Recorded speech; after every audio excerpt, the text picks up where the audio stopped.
I'm Brandi Kruse. Coming up today on Undivided, the King County Sheriff is advocating for higher property taxes, but who's pulling her strings? Plus, a school choice bill is actually getting a hearing in Olympia. I can't believe it. It's a chance to send a message to the state's most powerful union. And former congressional candidate Joe Kent tapped by President Donald Trump to fight terrorism. That and much more coming up today on Undivided. Remember, you can support our show for just $5 a month by signing up at undividedpod.com.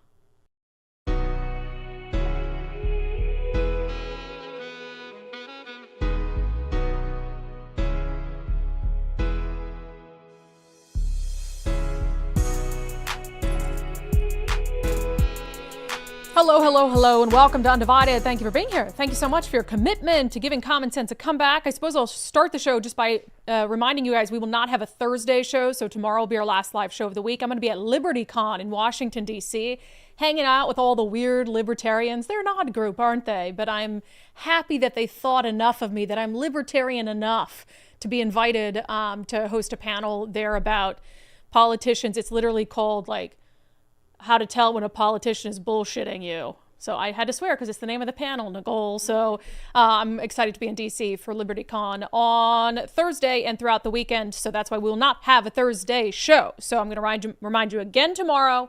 But just so you know, I want to talk about a story we broke just after the show ended yesterday. I got sent an email from a King County Sheriff's Office employee that was sent out by Sheriff Patty Cole Tyndall. And it raises alarm bells for a lot of reasons, but the gist of the email that she sent out to her staff is that she is working closely with lawmakers in Olympia to raise your property taxes. Yes, this is the sheriff, the appointed sheriff of King County, who is sending her employees an email assuring them that she is working closely with lawmakers in Olympia to raise your property taxes. Does that sound weird to you? Yeah, it sounded weird to me too. I want to read the entirety of her email for you so you have it in context before we discuss, I guess, why she's doing this. It says, as most of you know, we're working on in a tighter budget environment. We were given a directive to drastically reduce our spending for the 2026-2027 budget cycle. Final budget adjustments continue to be discussed. All King County agencies supported by the general fund have a similar directive to decrease expenditures. I realize this may sound challenging and at times insurmountable. Please know we are working diligently to minimize the effects of this to employees, and at this time we do not anticipate any reductions in staffing. I will be working with our leadership team to do everything we can to mitigate impacts on the King County Sheriff's Office and the communities we serve. All of that up to this point, just fine. I would expect her to do no less. It says emergency response and calls for service remain our top priority, and we are doing everything we can to help ensure the impact to public safety is as minimal as possible. We are working closely with state legislators on efforts to lift the 1% property tax cap. If successful, this will help increase the general fund, which in turn will help support how we as an agency are funded. As we navigate our way through this, you have my promise to share any updated information as soon as possible. We will get through this together. So there it is, that we are working closely with state legislators on efforts to lift the 1% property tax cap. So as you know, because we've discussed on this show, in fact, this bill is on my list of the top 10 bad bills working their way through Olympia this legislative session. It is House Bill 1334. That is the bill being pushed by Democrats that would allow counties, local jurisdictions to raise your property taxes by up to 3% at a time without asking voters for approval. That's the key here. So right now, and this goes back to an initiative that was passed by voters in 2001. In 2001, voters in this state decided that they wanted to limit property tax increases that could be passed without voters deciding, without it going to voters, to 1%. So it's a 1% cap. So if you're King County Executive Dow Constantine, you could raise property taxes by up to 1% at a time without having to ask voters for approval. So what Democrats in Olympia want to do is they want to change that from 1% to 3%. So now you could have King County Executive Dow Constantine or some other county, and they could say, all right, we're going to increase your property taxes by 3%, and we don't even have to ask your permission.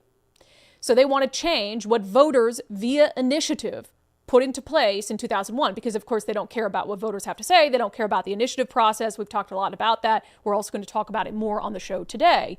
So not a surprise that Democrats are doing this. It's been something that jurisdictions like King County have wanted to do for some time. But the fact that the sheriff of King County, who, as you know, went from being an elected position to an appointed position. And we said all along what the problem with that was. One, it's insane that the voters of King County voted away their right to vote for the sheriff. That is just insane. And it shows the amount of disinformation that was being pushed at the time around race and social justice, and this lie that voters were sold that, oh, if a politician appoints the sheriff, they'll be much more accountable than if voters vote on the sheriff. Yeah, makes a lot of sense. But this is the exact thing that we were worried about. It's the exact thing we were warned about.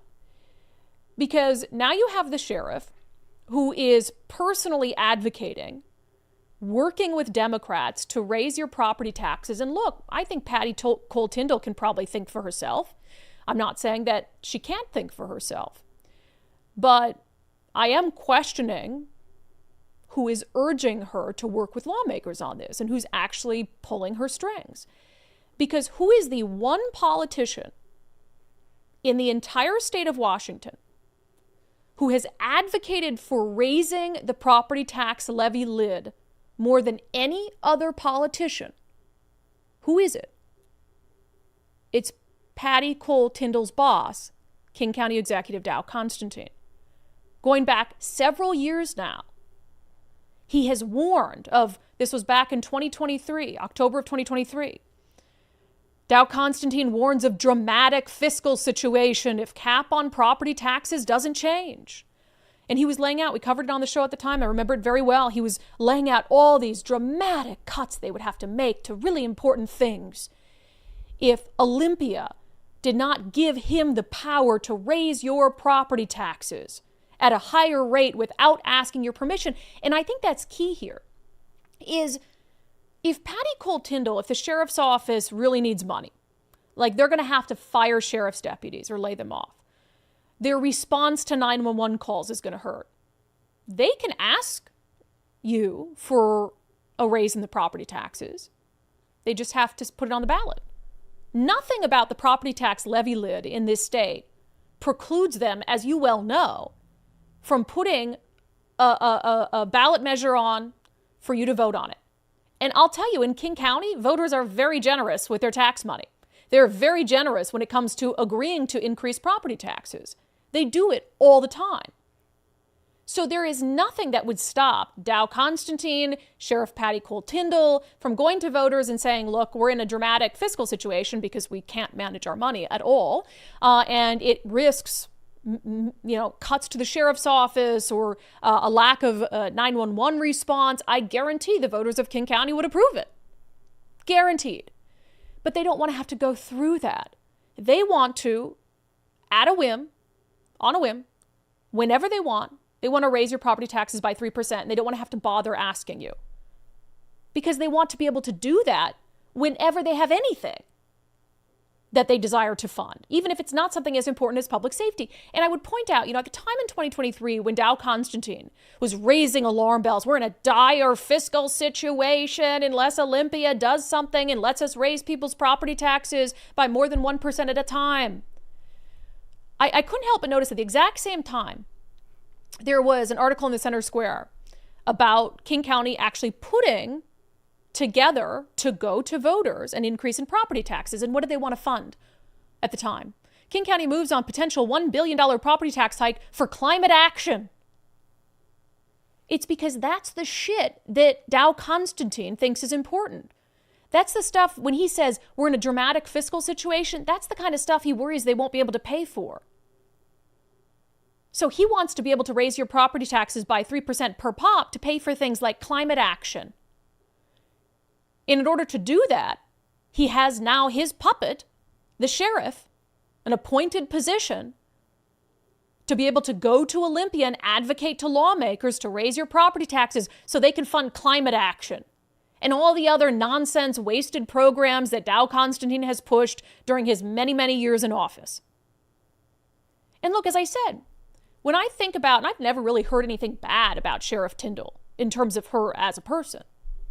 So do I know, or do I think that Sheriff Tyndall might support a raise in property taxes on her own, absent this position? Sure. I mean, that's possible.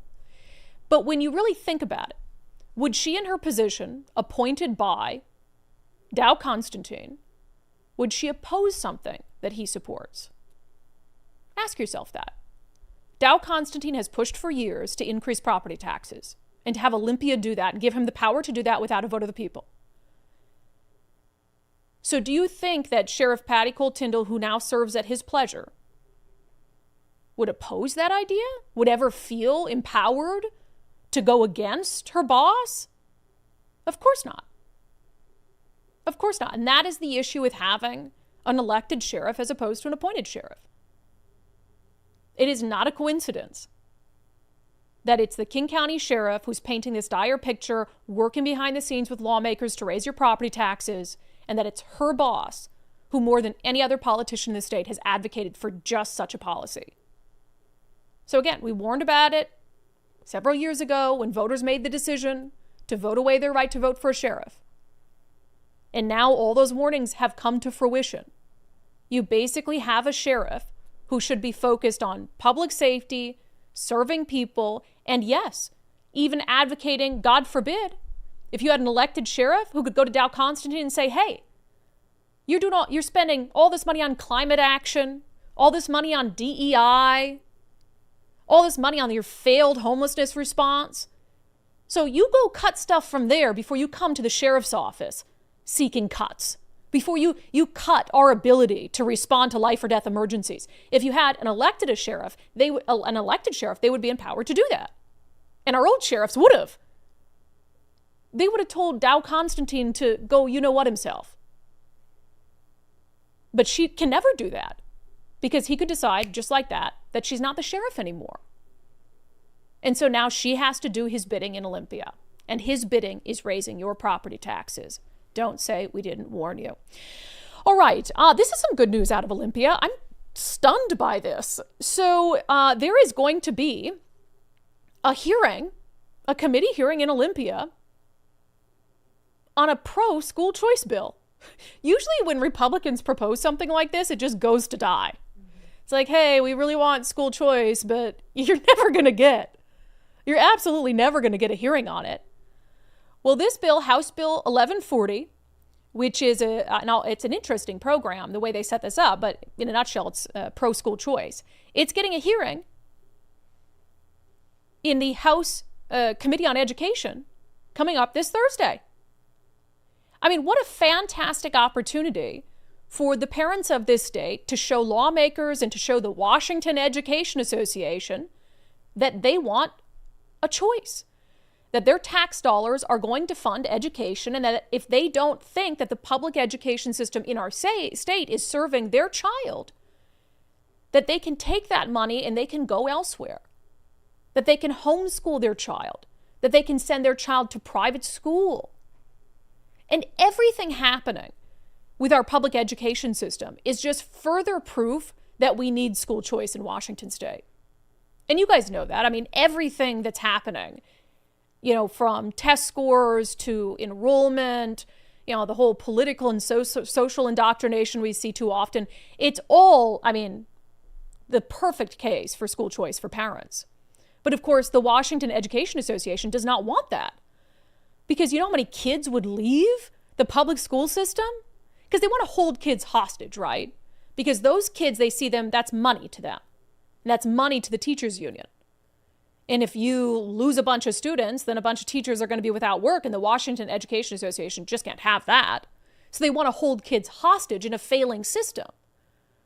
Also, they can prop up the WEA. And the WEA owns Democratic politicians. So I'm just shocked that school choice would be given a hearing where people can actually sign up to testify and explain why our public school system sucks so much. I'm really baffled by it. So the bill says HB 1140, an act relating to creating school choice with empowered scholarships using educational savings accounts. says the state is failing to meet the paramount duty of education by providing a system that, as it exists in statute, discriminates based on these protected classes by forcing children into schools based on their zip code. And it goes on to kind of lay out the case for school choice. And it's an interesting program because essentially it says there's sort of these scholarships that families could apply for so they could take that money, they could pay for private school. You know, if they're not a rich family, that's sort of out of reach for a lot of families, or they could use it to homeschool their kids. Maybe a parent could stay home from the workplace and that could be used to offset the lost income for that parent or whatever it is. So, you know, the argument that you're going to hear on Thursday, and I'll just say, so please sign up and share your position on this bill. Again, House Bill 1140 with the committee. There are a couple ways you can do that. I pushed out on Facebook and X this morning the link where you can click on it. It literally takes 30 seconds. And you can do pro or con. I would recommend doing pro, of course, if you're in favor of school choice. And you can just let them know. And then during every committee hearing, when they do public testimony, they read out for the record how many people signed in pro, how many people signed in con. And you already know that the WEA is out there rounding up its little buddies and all its activists and having them do exactly that, but to register con. So parents and people with common sense need to make sure that they're registering as well, because those numbers do matter. You can also register to be able to actually testify at the hearing, either in person or remotely, if you choose to do so. But at the very minimum, take 30 seconds if you believe in school choice, whether you're a parent or not, and register pro. Again, the link I just pushed out this morning on my Facebook and my X account. So the argument, we already know what the arguments are going to be for and against, right? So the arguments for is our public school system is failing. It is absolutely failing. Test scores are in the toilet. We spend more money than we've ever spent before for worse outcomes. Enrollment is down. Attendance is down. Attendance is terrible. It's abysmal.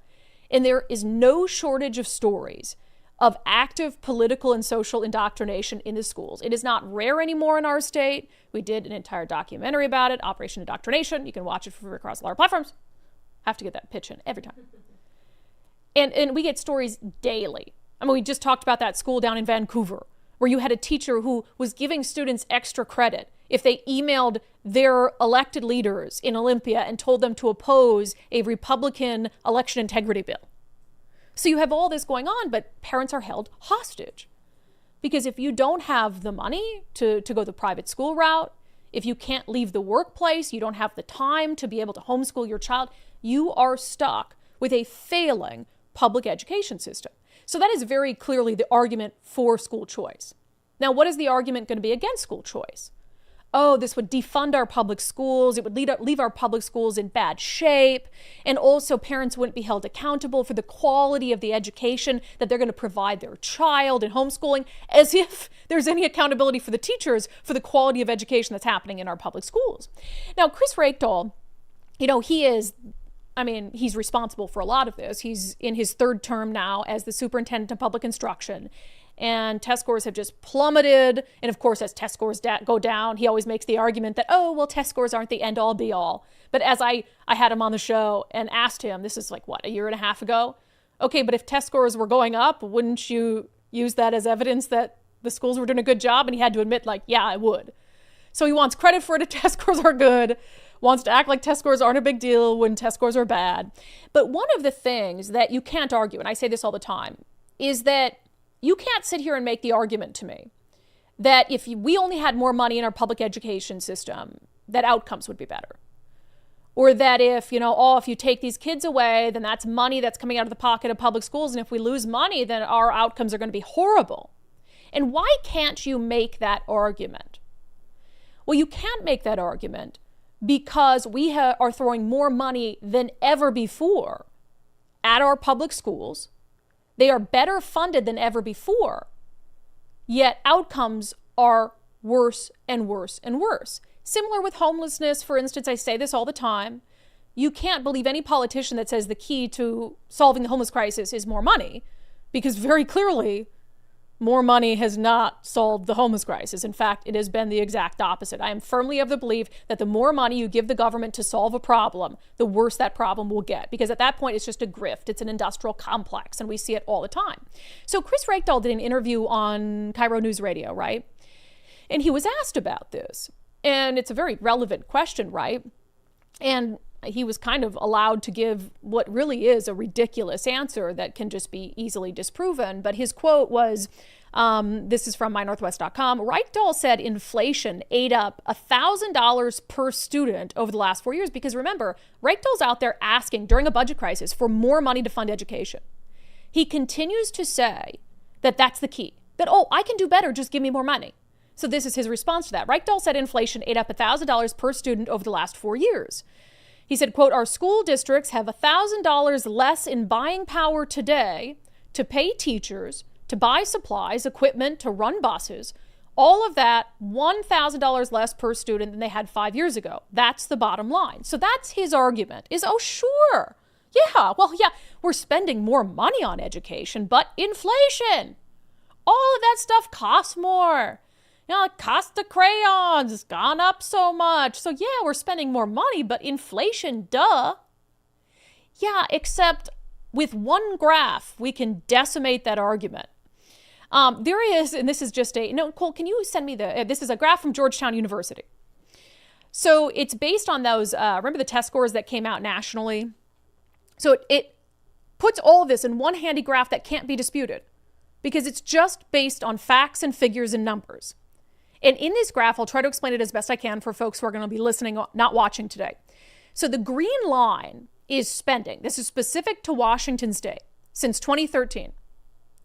Spending has grown 110% per pupil. So over the last roughly 10 years in Washington State.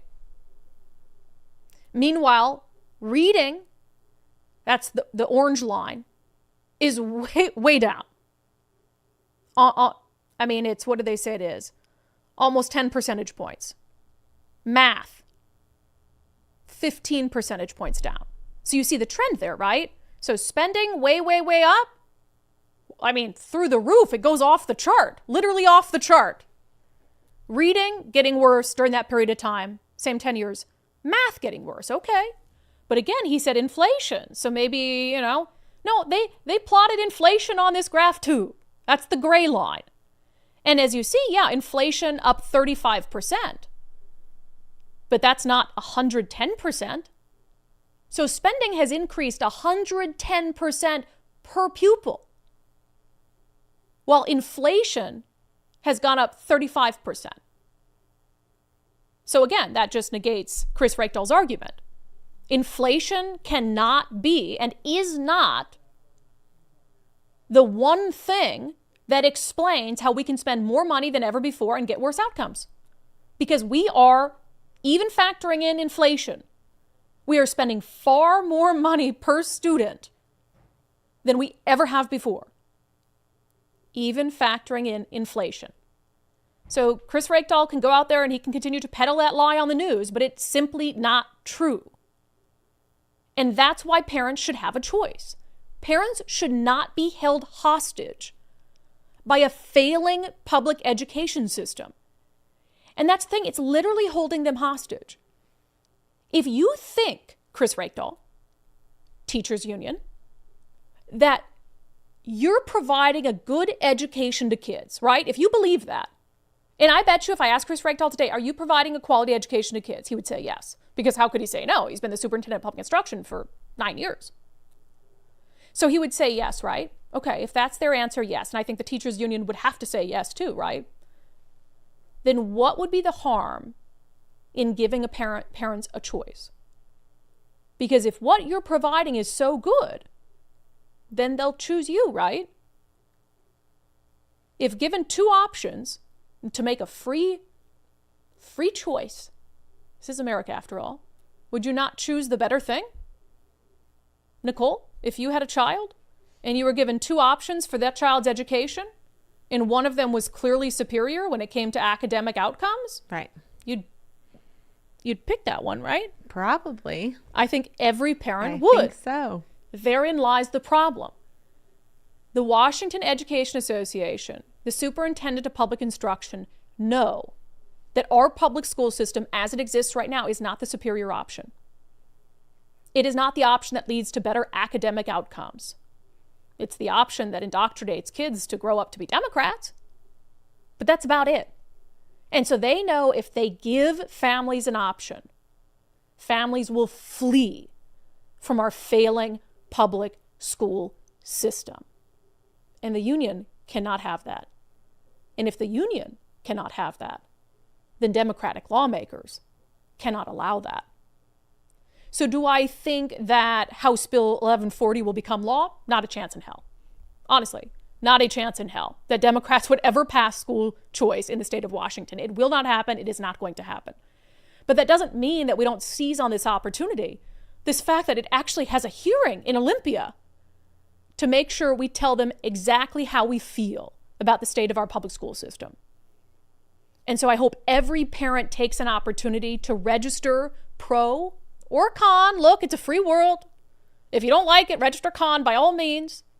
But takes an opportunity to have their voice heard, because I'll tell you what, this might be the last chance you ever have to tell Democrats in Olympia and have an open forum to let them know how you really feel about the quality of the education that your child is getting in our public schools. All right, coming up next, we're going to talk more about this attack on parental rights and also the attack on the initiative process. A lot of this coming to a head this week. It's important to know about it. First, I see there's a new trend on social media. I don't know if you've seen it, Nicole. It's the face gains. People who are like on their fitness journey, health and fitness journey, and they post these face gains. Or it's like a picture. I haven't seen that one. And it's like, you can see how much weight you've lost by looking at your face. That's where I lose weight the quickest, too. Oh, I didn't realize that until the last time that I lost weight. I was like, comparing the two photos. Ooh. Well, that was because I need to do a face gains post. Because when you look at my before and after on Eastside Weight Loss Clinic, did all my weight go to a double chin? When I gained weight, did all of it go to my face? A lot of it, for sure. But that's a good face gains post.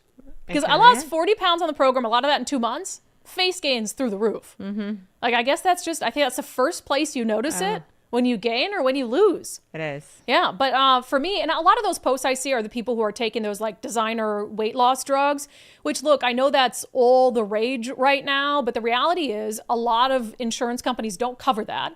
It can cost $1,000 plus per month to take those. Eastside Weight Loss Clinic is an investment, certainly up front, but it's not an ongoing monthly fee. And it's also not a drug that's going to have certain side effects that might be really hard to live with. It is literally just a program that teaches you what to eat in the right portions. I mean, it's like the basic tenets of weight loss and having a healthy lifestyle. And I think the thing is, a lot of us know, if we were asked, hey, how do you lose weight? Well, you eat healthier, right? Eat healthier, you maybe get more steps in every day, and that's a sure way to lose weight. But we know that, but a lot of us still don't do it.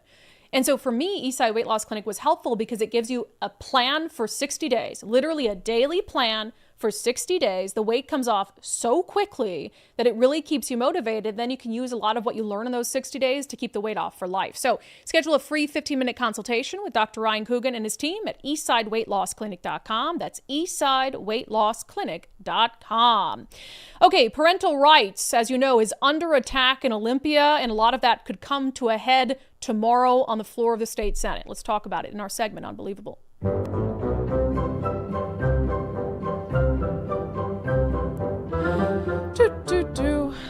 Whoop.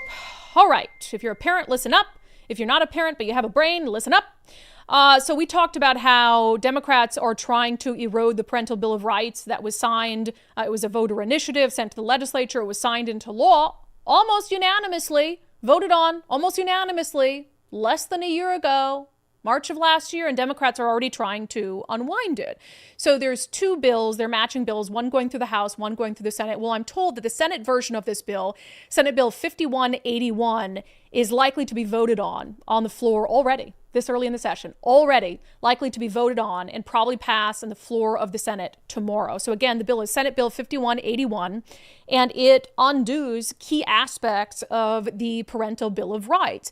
And if you remember, if you signed Initiative 2081, one of the key reasons is These secrets that are being kept from parents when your child goes to school, it's almost like the state believes that when you hand your child over to us, now we're the parent and we're not going to tell you anything that happens at school, which is obviously ridiculous. And a lot of it has to do around medical issues, mental health, gender dysphoria. Again, I would refer you to our documentary, Operation Indoctrination, where it spells out a lot of what's going on. Your kid might go to school and they want to identify as a different gender, and the school will actively keep that secret from you as a parent.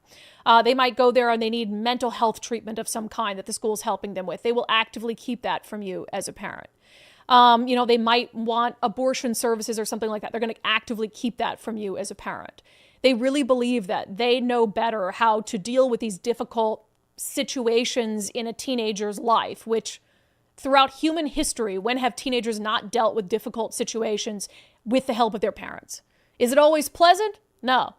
If you're a child and you do something, maybe you do something dumb, you get knocked up at 15 or something, God forbid, the school thinks that they can help your child through that situation much better than you can as a parent. It's absolutely absurd. So you had a lot of parents across the political spectrum. In fact, more Democrats and self-identified independents signed Initiative 2081 than Republicans. It got about 500,000 signatures, and it went to the legislature, and almost unanimously they passed it into law. But the reality is, as I've discussed on this show before, they passed it into law because they knew that they could come back this year and undo it. If they had allowed it to go to the ballot, if they had ignored it and said, we're not passing this initiative into law in the legislature, let it go to the ballot, they know that it would have passed at the ballot. And that's why they want to stop that from happening, because it's much more difficult to undo a voter initiative if it passes on the ballot than if the legislature passes it into law. So it was absolutely strategic. So, good for them. Strategy, they definitely won on the strategy front. And now they're coming back. They're going to unwind it. They're going to vote on the floor of the Senate. Another opportunity to make sure that you let your elected leaders know how you feel about it. I'll also say this. So this is a bill from Senator Jamie Peterson is the key sponsor of this bill, Senate Bill 5181. And he is the Democratic leader in the state Senate. We have a subscriber who is in his district, is actually a constituent of his. And so she had emailed him directly just to voice her opposition for them eroding the Parental Bill of Rights. The sanctimonious response that she got. So she forwarded us the response that she got from Senator Jamie Peterson. And I want to read that for you. Nicole, I don't have it in the show sheet here. Hold on a second. Can you upload it? Sorry. Sorry, guys. Gotcha. Okay. So he wrote back to this subscriber, thanks for your message. Let me first correct one misunderstanding. There was never a public vote on Initiative 2081. It was an initiative to the legislature. As we knew last year when we passed Initiative 2081, there were substantial portions of the initiative that seemed to conflict with or unconstitutionally amend existing legal protections for young people. It was not a surprise that the King County Superior Court enjoined several sections of the initiative shortly after the 2024 session concluded, preventing it from going into effect. The purpose of Senate Bill 5181 is to make modest revisions to the initiative to remove the parts that have been enjoined and harmonize it with existing state law. I encourage you to review the proposed changes. I'm the co-sponsor of the bill, and I strongly support its passage. So there are some mistruths in here. So first of all, let me just point out, he's a lawyer, and he has openly admitted to knowing, and in this, he's openly admitting there to knowing when he says, as we knew when we passed it, there were substantial portions of the initiative that seemed to conflict with existing legal protections or unconstitutionally amend. So you're telling me, as a lawyer, you passed into law something you believe to be unconstitutional? Gee, what kind of lawyer are you? You passed something into law that you're saying you believed to be unconstitutional.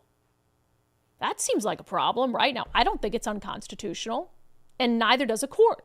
He mentions in this email, and I don't know the exact date he sent it back, but he mentions in this email that a King County Superior Court judge stopped several provisions of the Parental Bill of Rights from going into effect. Well, remember, as we reported on the show last week, what happened? A King County Superior Court judge has thrown that lawsuit out and has said that the entirety of 2081 is indeed constitutional. So there is no legal basis now for Senator Jamie Peterson to be of this opinion that aspects of it are unconstitutional or they unconstitutionally amend existing legal protections for young people, because a King County judge, a judge in the most progressive county in the entire state, has ruled that that is not so. That the Parental Bill of Rights is constitutional and must be enacted and must be followed in full right now in the state of Washington. So Senator Jamie Peterson's chief argument that he's making in this email publicly and in this email to a constituent is that they have to amend it. They have to amend the Parental Bill of Rights because there's aspects of it that are unconstitutional, that get in the way of legal protections for young people. Well, a judge disagrees. A judge disagrees. So the only reason now left for you to amend the Parental Bill of Rights is because you do not agree with it. That's the only reason, is that you believe that you, Senator Jamie Peterson, can parent a child better than a parent can. That you, Senator Jamie Peterson, believe our public school system can help a child weather difficult periods in their life better than a parent can. And I can tell you definitively that is not the case.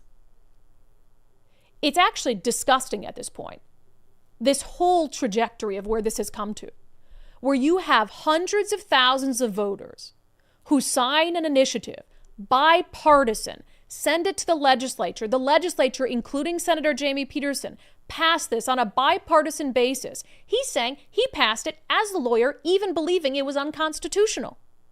And now a court has decided it's not unconstitutional. So the whole underlying argument they have for changing the Parental Bill of Rights after less than a year, poof, it's gone. It's not relevant anymore. It's constitutional. It should be implemented in full effect. So the only reason, the only way, the only thing that they can do is just go back and amend the law to undo the things that they don't like. Because they want to push their extreme gender ideology on students.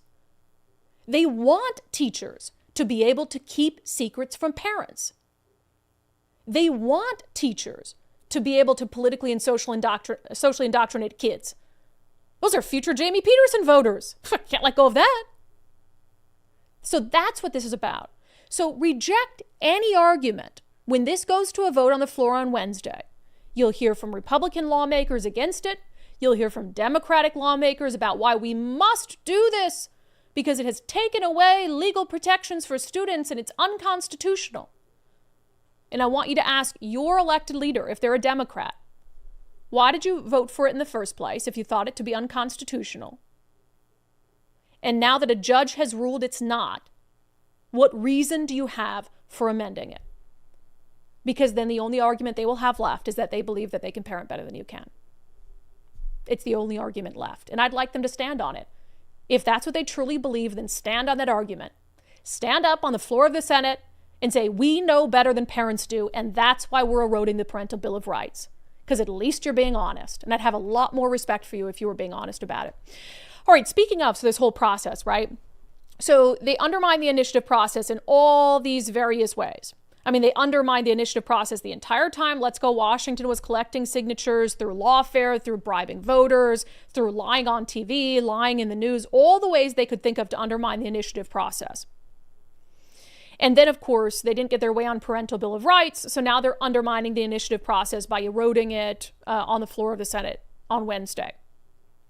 And also, on Friday, so actually today at 1:30, I'll start there, the bill we talked about on the floor, or the bill we've talked about on the show before, Senate Bill 5382, is going to have a hearing 1:30 p.m. today. So coming up, if you're watching the live show, coming up in about 50 minutes.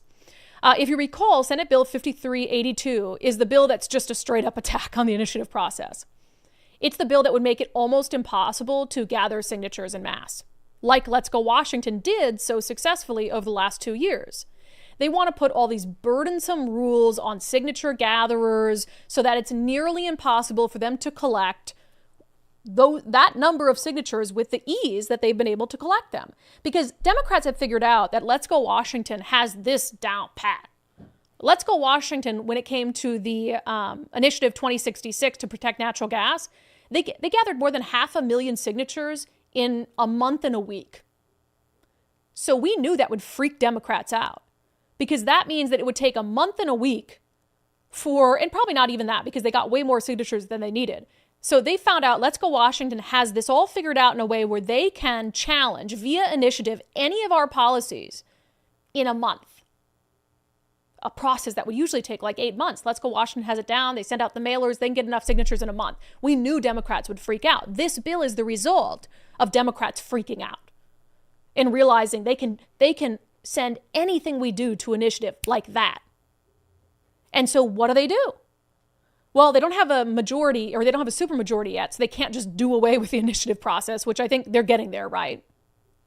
But what they can do is make it so burdensome that it's almost impossible. And it's scary stuff. It's dystopian.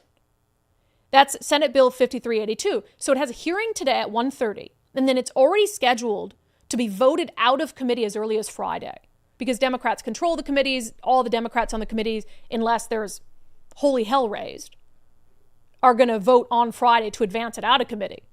And then it would go on to be voted on the floor.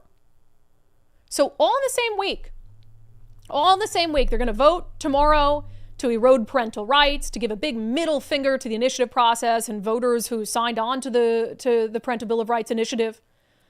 And then today, they're going to have a public hearing on a bill that will make it nearly impossible to run future initiatives. And they're going to vote it out of committee as early as Friday. What a wonderful week for democracy. What a wonderful week for democracy in Washington state. It's insane stuff. So what I'm going to be doing every day from now on, I'm adding shit to my plate. Sorry, Nicole. What I'm going to be doing every morning is I'm going to be sending out an action alert.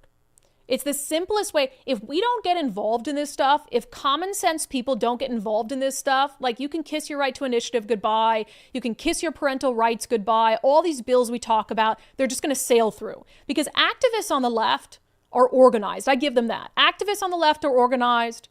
If they need to show up, they show up. People who are reasonable, who don't live and die by politics, who are just trying to live their life and do the right thing, they don't show up like that. We have to show up. There's no other choice. So what I'm going to do is I'm going to give you a simple action item. It's going to be one bill every morning, a link to be able to register pro or con, email your elected leaders, or even take things further and sign up to testify. Pick your pleasure or poison, however you want to look at it. And it's going to range from, if you want to register pro con, takes you 30 seconds. If you want to submit written testimony, it might take you 5 to 10 minutes. If you want to register to testify, make a trip to Olympia, by all means, if it's something you're passionate about. But it's the simplest way I can think of to get people involved. One thing every day, you wake up with your coffee, click, you do it. Can we do that? Is that good enough? Nicole, you can do that? I only have a lot to do in the morning. That's good. But so you can look out on social media and the like, and you can find that click. While you're having your coffee, click. And look, if you don't agree with me on these things, it's fine. When I send out those links, you can choose pro or con. So I'm making it easy for everyone. I'm making it easy for the dissent. I'm making it easy for the pro and the con to do what they need to do. So I'm going to do that every morning, at least here for the next month, as these bills are making their way out of committee, et cetera, et cetera, et cetera. So just insane stuff, insane attack on the initiative process. All right, if you're thinking about selling your home, reach out to our friend Wes Jones of sellwithwes.com, sellwithwes.com. Wes and his team, Wes has been doing this for a long time. Like, there's real estate agents that come and go, but Wes has weathered the storms in the real estate, in the housing market, and he knows what he's doing. And he really specializes in homes that might need a little extra TLC. He'll come in, say, hey, here's some cosmetic upgrades that I recommend that you take. He can help you pay for them up front. He can manage the projects and really take the stress out of that for you. Our listener, Sue, we talked to her and she sold her home with Wes, and she said she was hesitant at first because she didn't want to sell it like in the winter, which, I think common knowledge tells you that's not the best time to sell your home, but Wes put her at ease. It's time for me to go home, back to Wenatchee. That's where my mom is, and she's getting up there in age. So I need to help her and start thinking about my own retirement. So did you feel like, get the sense that Wes had a plan, knew what he was talking about? How comfortable did he make you during the process? Oh, he made me feel very comfortable. He answered all my questions and he responded to them by email or text, whatever I needed. Just kind of an extra helping hand here and there whenever I needed it. He was always there to support me, and his team is just wonderful. Yeah, and Sue got an offer for over list price like right away. And so she was like, oh my gosh, it almost came so fast. I wasn't ready for it. So Wes knows what he's doing. Sellwithwes.com, sellwithwes.com. It is simply a better way to sell your home. All right, there's a great op-ed. Well, this sentence might never come out of my mouth again, so enjoy it. There is a great op-ed in the Seattle Times that you should read. Did you hear that, Nicole? There's a great op-ed in the Seattle Times that you should read. It was written by our friend Caitlin McKenney. She's a research fellow at Discovery Institute, and she focuses on the issue of housing. And as I'll talk with Caitlin about momentarily, I'm just shocked that they allowed her to publish Common Sense on the pages of the editorial pages of the Seattle Times. The headline is "Sensible Law Tenancy Laws Will Help Housing Stability." So, of course, one of the most asinine policies working its way through Olympia right now is rent control. They call it rent stabilization because I guess that just sounds nicer. No, it's rent control. So on top of all the other bad housing policy, all the other policy, the eviction backlog, not being able to, properly check the background of people you're renting a unit to, all of these other policies, they want to institute rent control on top of that. It would be absolutely disastrous for the state of Washington. But Caitlin McKenney, in this op-ed in the Seattle Times, she takes a really unique perspective on this issue. Focusing on this idea of stability. And what does that really mean? Democrats say they want to give these renters stability. But the truth is that everything they have done over the last 5 years especially, has led to more instability for renters. So Caitlin was nice enough to join us today to talk about her piece. Caitlin, welcome back to unDivided. Thank you for having me, Brandi. Could it be? Did the Seattle Times publish something that made sense? Did you have to bribe them to publish this or what? That's a great question.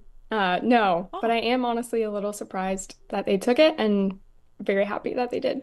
Yeah, I mean, me too. And it's a really unique, I think, argument on the rent control front. I mean, there's a ton of arguments against rent control, I think. But this one has to do with sort of the idea that they're pushing this because renters and low-income renters need stability, right? They need some sort of stability. And the argument that you're making here, and you'll explain it much better than I can, is that all of their policies collectively have actually made renting far less stable. So talk about the general thesis of this. Yeah, exactly. And we refer to it as rent control, but they are referring to it as rent stabilization. Yes, captured language. Which I think is very connected to this idea that they're trying to co-opt as their own, which is housing stability and what it means to be stable as a renter in Washington. And most of the arguments that we hear and that we make on the critical side, where we're saying we don't think rent control is a good idea, are focused on the economic aspect, on housing supply and the effect of supply on costs, and on regulations and freedom within the housing market. And all of that is fantastic and true. But I think that in this article, I was trying to latch on to something that maybe comes across better on the progressive left, which is the more human side of things and this idea of stability. And it's exactly what you just said, which is I've spent the last year listening to housing providers and affordable housing providers specifically in Seattle and the greater Seattle region share how difficult it is to provide, to operate, to develop affordable housing here because of the policies that have been put in place and to the detriment of all of the other tenants and renters in those properties. Yeah, and and I think this is one of the things that stunned me that the Seattle Times took this, because it's sort of this ugly truth that a lot of people don't want to talk about when it comes to what's happening in some of these government subsidized, even low-income housing units that really does fit the bill for instability. I mean, what can make you feel more unstable in your home than not feeling safe in your home? Can you talk about some of the policies and just some of the examples you give of, the connection there between the progressive policies and how they've made life really unsafe for some of the renters that they now say that they want to help? Yeah, well, in the summer last year, the city of Seattle distributed $14 million in one-time emergency funding to stabilize, talk about stability, to stabilize 24 housing providers. And so I did a public records request, and you can read their narratives and why they're asking for funding. And it's shocking. And many of them are on the brink of financial collapse. Many of them are facing $1 million or more in unpaid rent because they cannot get tenants who are not paying out of their properties. In the Seattle Times article, I described some of the things that they describe. I mean, it's people with weapons, it's rapes, it's setting the property on fire, it's operating a meth lab, threatening people at their door, setting up a house, their own house on the rooftop, and they have to change the locks to get them out of the maintenance shed, threatening maintenance people with weapons. I mean, the list goes on, and it's a very small group of people that are doing these things, but it costs the good tenants who are just trying to pay rent. And so some of the policies in Seattle that we've put in place, there are a few that restrict who landlord's ability to know who's living in their property. And then there's a handful that restrict their ability to get people out of the property who are a danger to everyone else living there. Yeah, I mean, some of these stories are horrible. And there's been a lot of murders, too. You know, we've talked about those. You talk about one of them, the murder of Steve Eden, stabbed more than 20 times in his unit. And so, you know, this idea that we need to give these tenants, especially low-income tenants, stability by capping rent increases, while kind of turning a blind eye to how some of their other policies pushed in the interest of protecting tenants have put these put them in these conditions of squalor and danger. I mean, do you think that this is, because you said, you know, you wanted to sort of appeal more to that sort of empathetic, I'd call it like toxic empathy, progressive side of things. Do you think that this will get across to them what they have turned these environments into? I hope so. I hope it won't be ignored. And that's kind of my point, is that how can you say that you're for housing stability and turn a blind eye to the chaos and suffering that's happening in your affordable housing properties? And so if you want to talk about the cost of rent, you have to be talking about the cost to operate housing and affordable housing in this state. And it's so high because of these policies that you've enacted. Yeah. So I hope that that message gets across, and I hope to have done it in a way that really humanizes, you know, these are our neighbors who are suffering because of a few bad actors that we can't get out. Yeah, and from, you know, just you did something really genius, which is sort of look at some of the reviews of these properties and just what people are writing. Like there's this one that says, if you're going to live there, you know, make sure that you carry a weapon and watch your back. There's another review for an apartment community that says, I'm a 19-year-old girl living on her own. This place is not safe. There's the neighbors yelling and threatening murder and to slit someone's throat. Like if lawmakers don't care about that environment, then I don't know if there's any hope for Washington. Can I just ask you, Caitlin, you, Discovery Institute, and all the folks up there, you've covered the housing and homelessness issue quite a bit and what's happening with the housing crisis in our state. What do you think will happen if we pass rent control statewide? I think that our housing crisis will get worse, meaning I think it will be less affordable. There may be some short-term benefits, but in the long run, I think, and this is where the economic side and the supply side comes in, it will be devastating for our ability to attract more housing development here. If it's not profitable, if it's high risk, low reward, why do we think that will be able to produce enough housing to bring costs down and make it more affordable for everyone here?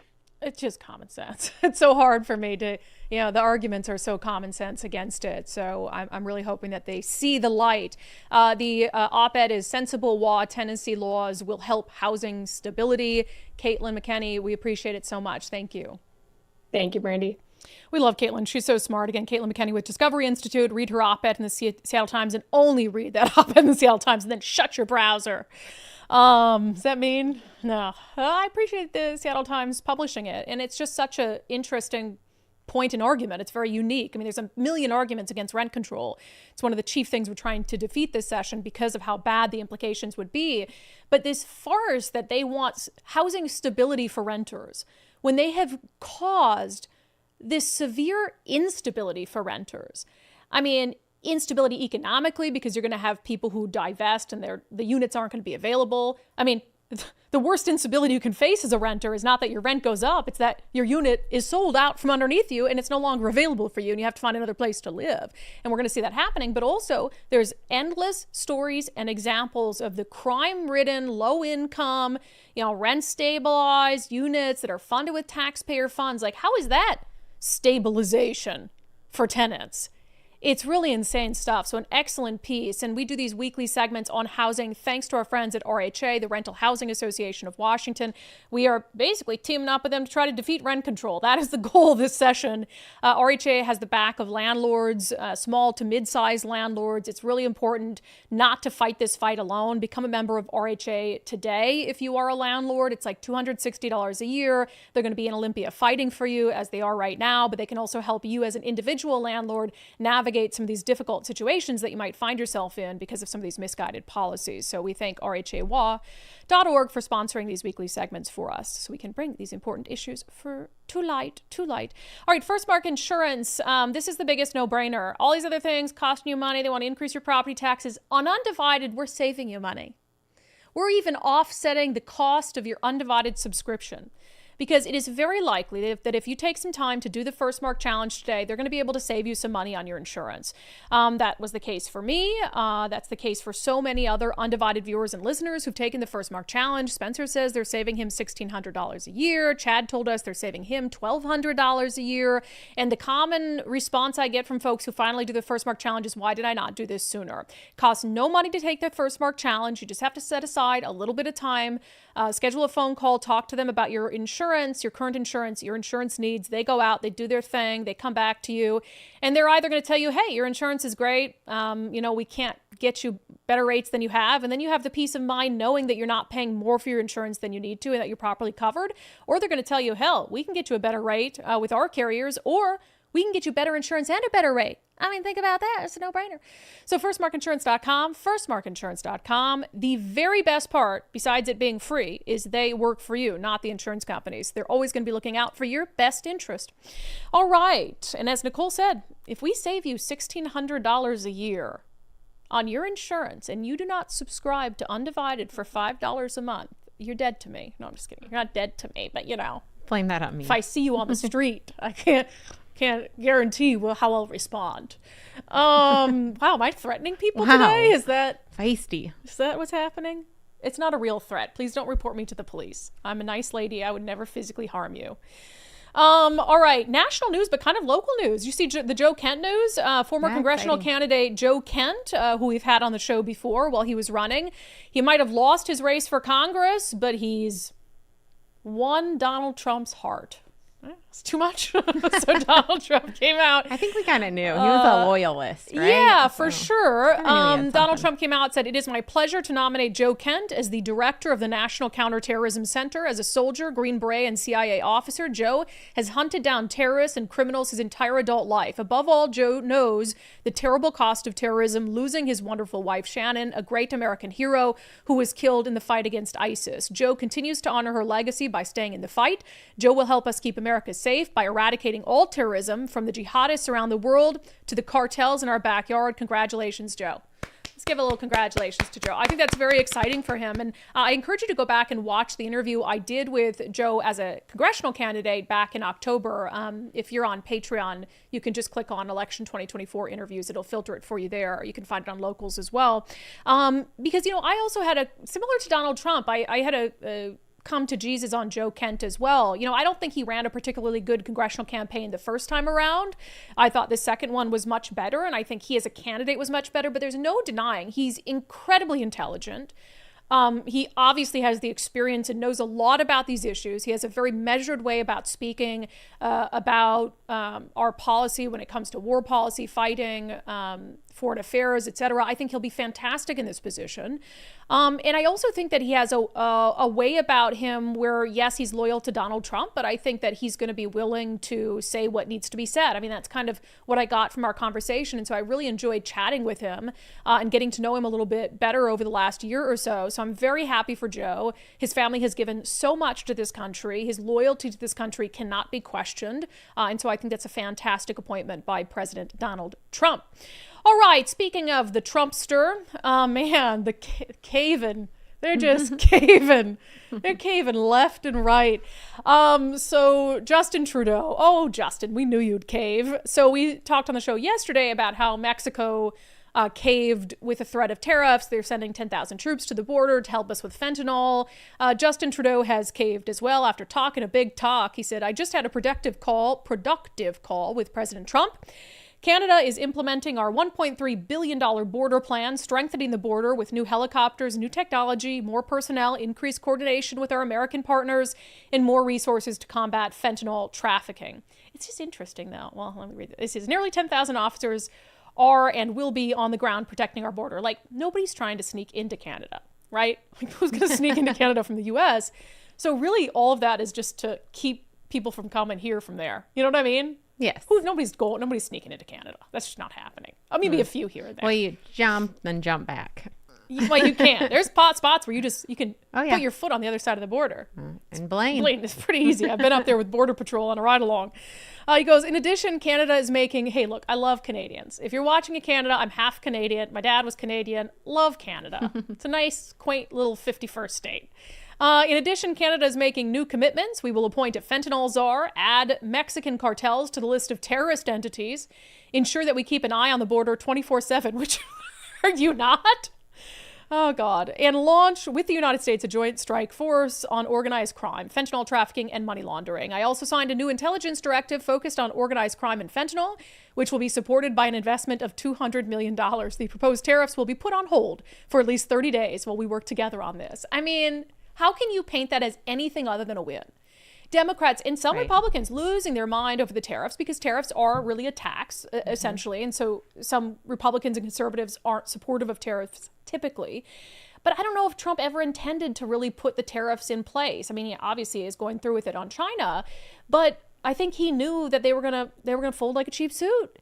Well, and how can you not celebrate that as a win? How can any Democrat spin this as anything other than a win? Them. I think that I don't think this is a big concern of Trump's. This is obviously not a gigantic concern. Mexico is the concern. Yeah. That's where this is all happening. Not a lot of it happens in Canada. However, it is this. You have to strengthen the borders all the way around, or they're just gonna jump over that one, go over there, come down here, come this way. And right now, I feel like all the responsibility is on us. And he's trying to say, listen, we're done being taken advantage of. We're done being the only ones taking care of this, and we just want this to be a group effort. If you're gonna,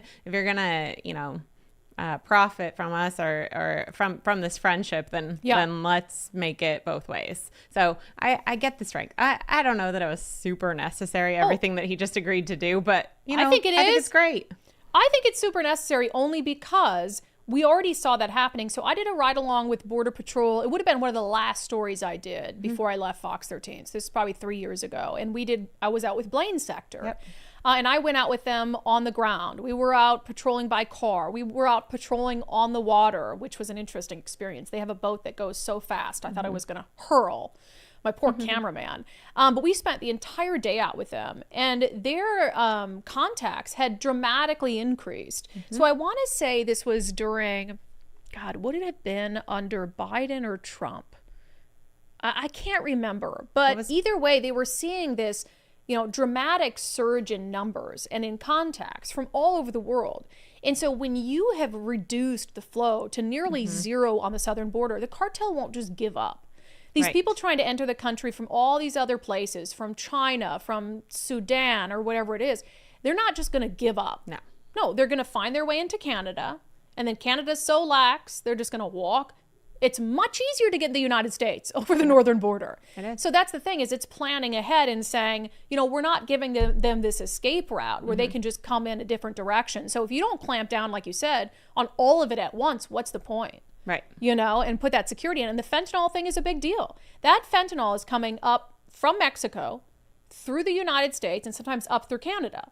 So the United States has an obligation too. Like, we need to stop the fentanyl here so it doesn't get to Canada either. Vancouver? Yeah, 100%. Not pretty right now. So yeah, it's all making of it its is way necessary. through. And it also shows Justin Trudeau. He's just I know. Trump's I think bee. I think it was just kidding. that statement. Yeah. But- Yeah, if Border I mean, why Patrol's didn't listening in Blaine, I want to do another ride along.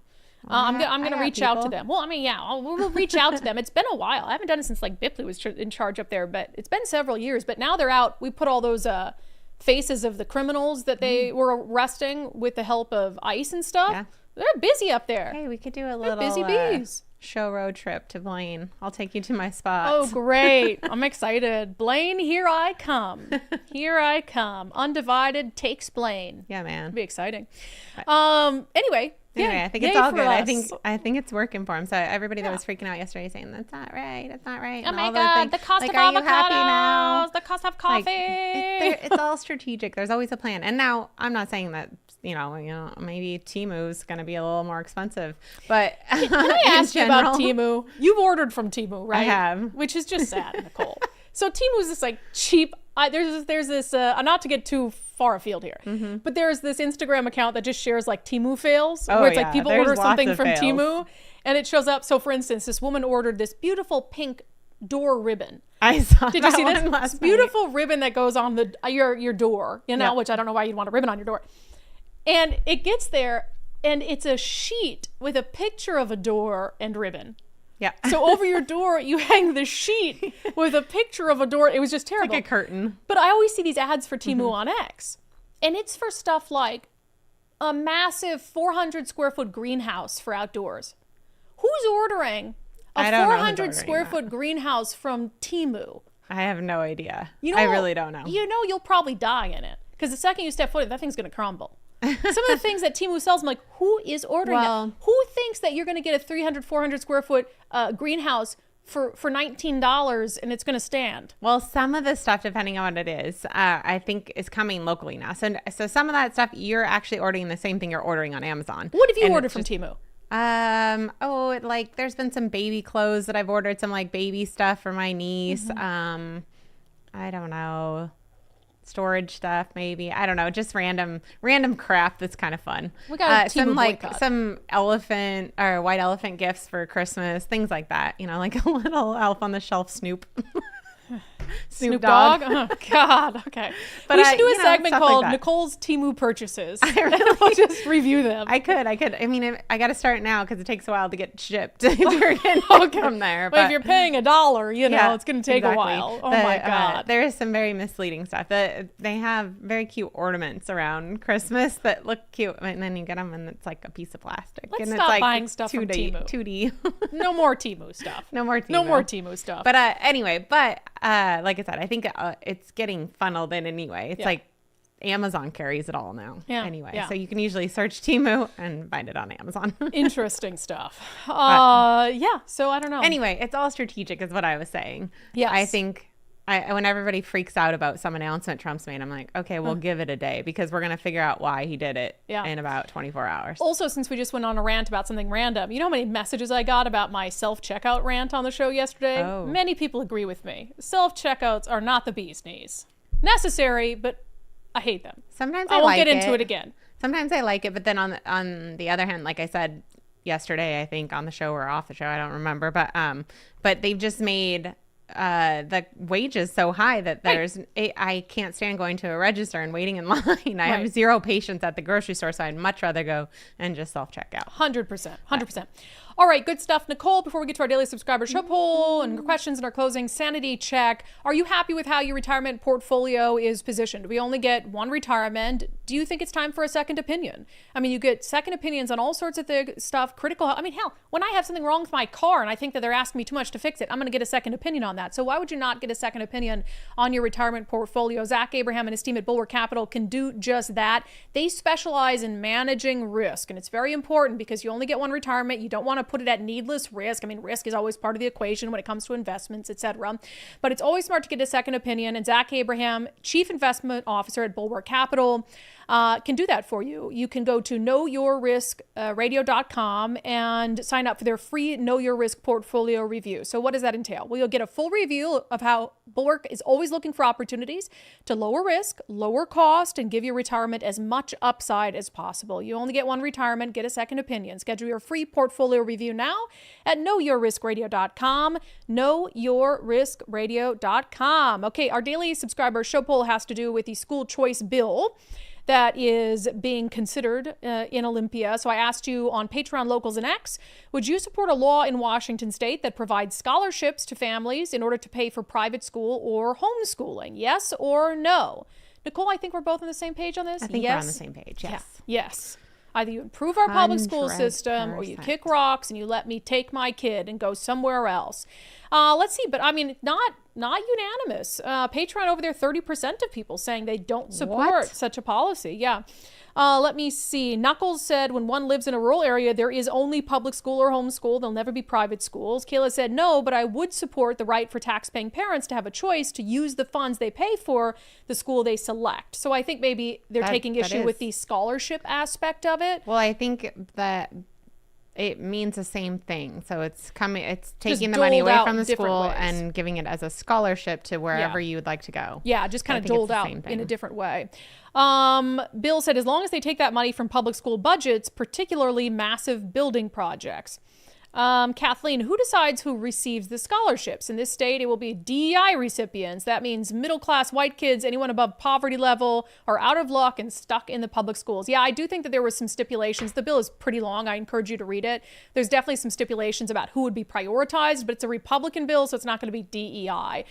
It is meant to prioritize special needs, people who rely on special education, and also families that are at a particular earning level for sure. The special education thing makes a lot of sense because one of the things we've heard, we've done interviews about this before, the way our special education students are being treated in our schools is abysmal. And the lack of access for them, the lack of really seemingly care or concern to make sure that they get what they need to be successful is horrible. So tailoring it or prioritizing special needs students who need something special to help with their education, I think makes sense. And also, you know, putting some sort of, I get it, is that really fair if you put sort of an earning threshold on it, because everyone should have the opportunity to be able to homeschool and not pay out of pocket for it if somebody else doesn't. But prioritizing people who are below a certain income level, that kind of makes sense for me. I mean, if it's reasonable, like if you're just raking in millions, you can pay for your child's private school. Is that? Yes. Yeah. Or maybe, I don't know. There's got to be a way to figure that out. Yeah. Kevin Gaylord, to be honest, I would say yes for private school, but no on homeschooling. Not that I have a problem with homeschooling. I would just be worried some people would take their kids out of school just to collect the money and not take their kids serious. That is one concern I would have. Is if you've got some trash ass parent, and they do exist. They do exist. They do. And they're like, well, gosh, I'm going to get a big fat check from the state to homeschool my kids. I'm going to have 7 kids. I'm going to get a check from the state. And I'm not going to teach those kids a damn thing. So what's the safeguard for Right. that? I think that they need to be, and this is, I think, to some extent monitored, but the kids have to pass tests to make sure that they're like doing the curriculum. Like, what are you learning? Yeah. Right. What are you learning? But I do think that there should be, I know someone who started homeschooling their kids, and the requirement to homeschool your kids was I think you had to have taken any secondary school courses or something like that, like finished so it could have been an AA, it could have been college, it could have been whatever, and that gives you Like, that's enough to teach kids. But I actually think that it should be more specific to teaching kids, right? You should have to take a course or maybe a quarterly update on this is how you teach kids. Because, I mean, if you went to school for nursing, like, you don't know what you're teaching your kid. Like, you don't know what you're doing. Yeah, but who gets to tell them what they have to teach their kids? The public school system that's failing? Well, I don't mean what to teach them, how to teach. Sure. So...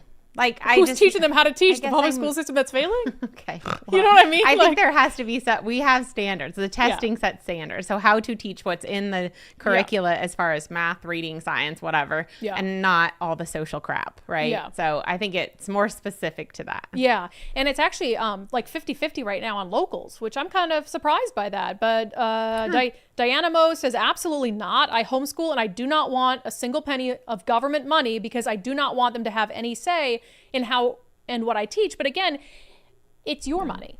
You know, that's what I would say is it's your money that you get to keep instead of having to, because even though you homeschool Diana Mo, you still have to pay taxes that fund our public school system. Right. And that's why I had when you were mentioning rich people not having to pay as much, like if their kids go to public school, you still get that money for that kid. So I think that money, it just follows the kid. And I think it's like that in I have friends in Iowa and they send their kids to Catholic school and like they got to pick that and the money goes with them. So, yeah. I mean, it makes sense. Why should you have to pay into something that you don't want to use for your own child? Right. But then at the same time, I pay into our public school system and I don't even have kids. Right. So there is that, it's kind of a socialized societal thing. Mm-hmm. It's like, well, is that fair for me? Like, I don't even have kids and I'm paying into our public school system. So it's interesting. B. Larson, what do you mean by scholarships? If parents decide to send their kids to private school or homeschool, then they should get part of their edu taxes back, but unclear what you mean. See, maybe that scholarships thing is kind of confusing to people. Yeah, I mean, I think that's a way to like see, do you meet these qualifications and standards for it? But yeah, I understand. I think that's kind of what's confusing people. I think that's how they're getting this to be discussed, though, is to say, hey, like, this is targeted towards people that live in areas that might mean that they're a little less well off than other kids, and don't you want them to have the same opportunities? That's how they got the hearing. So that's why they're focusing on that. Yeah, if you kind of frame it that way. So interesting. A lot of dissent in our daily show poll today. Love it. Love dissent. Love it. Like independent thinkers. Look at you. Love it. All right. What am I doing now? Oh, comments. A couple comments. Okay, great. We'll just roll right into comments. Michelle Leigh Calfee says, they now ask for parents to buy all the library books and send out a link through an online bookstore. Do we really want liberals buying books for the school libraries? Do we really want liberals buying books for the school libraries? I think what she's... Oh, to fill libraries? They want parents to fill the libraries? Yeah, I've seen that. And they've also gotten rid of librarians. And like, they've closed libraries in Blaine. The libraries are closed. I knew the librarian well, and she like doesn't have that job anymore because they closed the libraries. And so and then they were putting books in there, like asking for donations to put books in there because they're like, oh, kids can get it online. But I think that there's a really important part of not letting kids only know how to research online. Like they should know how to open a book and look up something or read something. Yeah, I mean, there's a place for, technology is and things advance and all of that. Do I need you to open Merriam-Webster to look up the definition of a word? No. But there is something different about reading and consuming information and keeping your head out of the freaking phone. Veronica, I spend $20,000 to $40,000 a year to send my kids to private school because they wouldn't be safe in my district, and I still have to pay property taxes for the schools. Yeah, and that sucks. I don't think that's cool. Bill Biz, $20 super chat. It's sad to see how dangerous Washington state curriculums in school districts have become for children. I agree. Woody 2.0. Honestly, by you putting the links up, it has made it way easier for people to do just that. And he says, yes, this is Papa Woody 2.0. Joni Pethel, I don't know about y'all, but I'm not voting for anything that takes more money from my family, including school bonds, levies, etc. Get your hands out of my pockets. But that's why they know this is all so strategic. Democrats know that people feel overtaxed, and they know they're not delivering on anything worthy of the tax money that you're giving them. So that's why they want to lift the property tax levy lid. Because they don't want to ask you, because they know that you are more wary of approving taxes. You're over it. You're over it. So they just want to be able to do it without asking you. Because again, they can raise your property taxes at any time by coming to voters. That's the part of the equation that they don't like, because they don't want your opinion. They just want to do it without asking what you think, which is not democracy. I mean, it is in the sense that you sent them there. We elected I didn't. We elected Dow Constantine. We elected a Democratic majority in Olympia. So if you don't like these things, if you don't like the fact they're eroding parental rights, they're eroding the initiative process, they're making our communities less safe, they want to tax you without, asking for a vote of the people, then that's what has to change. It all is ultimately the fault of voters and the fault of the press. Because if the press was doing its job and standing in the breach, then I think more voters would understand the environment that one-party rule has created and some of the bad things that these people are doing with their absolute power. So the media bears a lot of the responsibility. Not us, though. We're perfect. All right, with that, we'll get to our closing sanity check, a doozy of a soundbite from President Donald Trump. All right, so let me set this up for you. So Donald Trump today was talking to reporters in the Oval Office, and he was talking about restoring his maximum pressure campaign on Iran. So that includes efforts to drive up oil exports down to zero in order to stop them from obtaining nuclear weapons. So he's talking about all of that. So Fox's Peter Doocy, as he often does, had a pretty good question for Donald Trump. Okay, you're going to restore your maximum pressure campaign on Iran. What happens if they kill you for doing that? Iran and their proxies who have threatened to retaliate against you and your team by killing you guys for taking out Soleimani. Well, they haven't done that, and that would be a terrible thing for them to do, not because of me. If they did that, they would be obliterated. That'd be the end. I've left instructions. If they do it, they get obliterated. There won't be anything left. Not only will they get obliterated, I've left instructions. That's like a Jason Statham line. We know how to obliterate you. I have a certain set of skills. I've left instructions. And I know J.D. Vance would carry those instructions out. Absolutely. That has been your sanity check for today. That has been today's episode of Undivided. Thank you for being here. As always, thank you so much for your commitment to giving common sense a comeback. I know it seems like an uphill battle sometimes. We'll be putting out those action alerts every day. So please make sure you just click on them. And hell, take whatever position you want. This is all about independent thought. Of course, my position is the correct position. So if you need some guidance, just listen to what I think about something. And if you're undecided, probably go in that direction. But no, in all seriousness, just give you a quick way to get involved. I know a lot of you are busy. You're going about your day. You've got kids, you've got work and all these things. And you're like, Brandi, I don't have time to go to Olympia and testify. So that's why I'm giving you a simple way to get involved and try to make a difference in what's happening in our state. If you have not signed up to support the show already, please do so. It's how we continue to do this fantastic show full time and spread joy to the world. unDividedPod.com, unDividedPod.com. You just click support the show for $5 and it'll take you right to the page to do just that. See you back here on the live show tomorrow at noon.